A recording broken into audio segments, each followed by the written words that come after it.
Chef Talk with Kyle Cherek is brought to you by the following presenting sponsors.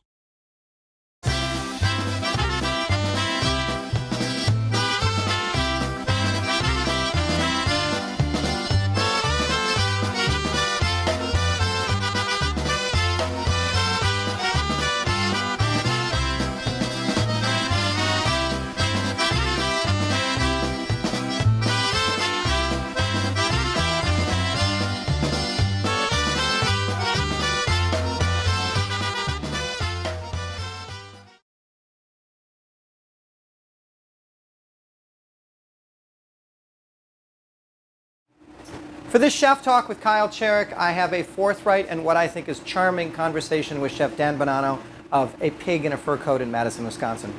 He's really honest, and I think that's the best way to describe his cooking. That term's bandied around a lot, but he personifies it in the way that he approaches food.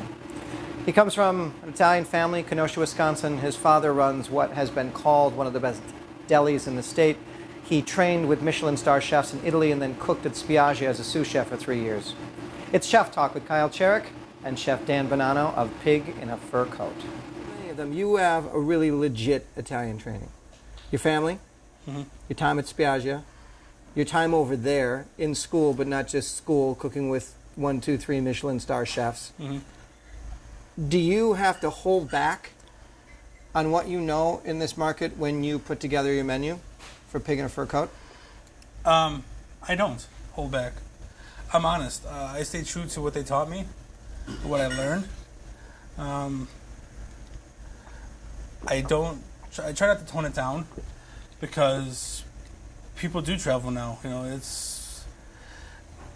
people are educated enough to know the difference between Olive Garden and the better stuff in Italy, and I try to bring that here. And I think with my travels too, what I have done is do the true meaning of Italian food, which is to be local and to do whatever is around you and do the methods, the cooking method, not actually the products itself. So I don't bring in products from Italy. I grab all my products from around Madison and Wisconsin. That's the true meaning of Italian food. So I think a lot of people forget that. How formative was your time in school in Italy with Italian cuisine or working at Spiaggia for you as an American chef? I think in Italy they taught me how to cook. They gave me the passion, they gave me the information.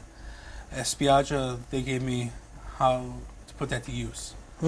How to run a restaurant in America, how to be a leader in a kitchen.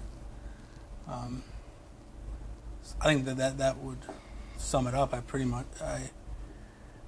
Tony taught me a lot on how to be a leader, but in Italy they taught me how to get the best out of the food. Well, let's talk about the Madison food scene because I think of it as cozy and convivial, and I think most people have that impression that even aren't in our business, and a lot that are in this business. But is it fair to say that has not been your experience? Madison's a tough food scene, I think. The chefs here are very talented, but not as heartwarming as other cities. But I mean, maybe that's the small town mentality. I think this side of town is particularly hard because people know how to cook in this side of town. They go to farmers markets, they buy a bunch of stuff, and they have the CSAs, and they cook at home. So they demand more out of their restaurants if they go out to eat. Yeah. So that makes it a lot harder on this side of town. So why pick a spot here? I think it's honest. The people are really honest with you and with the food, and they tell you what they think about it, because they do cook and they do read more about food. So their critiques are a little more honest than just, oh, I travel here and there, I eat at the best places. Doesn't mean you know anything about cooking. What's your joy in this since you opened? It's a lot of work, man. It's a lot of work. What's your joy? That I'm doing it for myself. I think that's what it's. I'm doing what I really love to do, what I want to do, and making people happy. too. Like I'll do something so simple. To me, it's like I don't know if it's gonna work out or not, and they taste it and they are blown away by it, and that makes me very happy. I think that's what really,